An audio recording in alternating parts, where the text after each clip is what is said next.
Hello everyone, you are very welcome to EnglishLogica.com. In this video, we deal with the idiom different or another kettle of fish, giving you some helpful examples to use in the workplace and in social situations.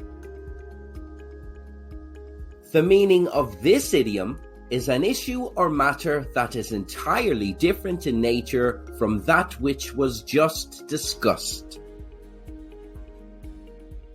Isabel was really happy when she found somewhere to live, even though it was shared accommodation. She spoke to her friends about it. I share the house with two girls. One of them is very quiet, but the other one is another kettle of fish altogether. She's so loud. Here are some further examples, starting with social situations.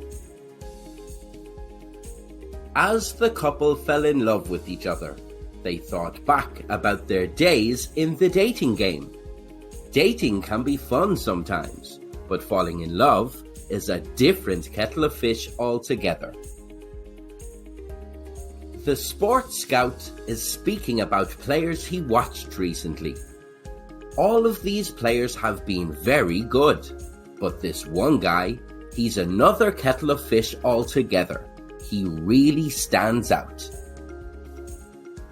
The family are thinking of moving city. I'd like to move here, but the crime rate is higher here. Yeah, but what do you think of this place instead? It's a different kettle of fish altogether. Now here are some more examples, this time in professional situations. The staff discussed how they could obtain their next contract. We shouldn't use the leads we used in the past. They're hard to work. But these new ones, they are a different kettle of fish, much more promising. Jake was offered a position in another company. He discussed it with his friend. But it's a change in career, Jake. Yeah, it's a different kettle of fish altogether, but I'm looking forward to the challenge.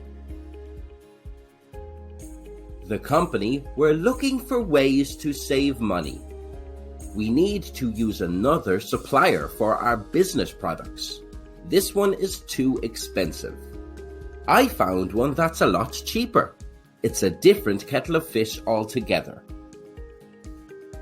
Where did you hear the expression, different or another kettle of fish? Let us know in the comments below. And don't forget to subscribe to EnglishLogica or visit EnglishLogica.com for more English idioms you can use in social situations and in the workplace.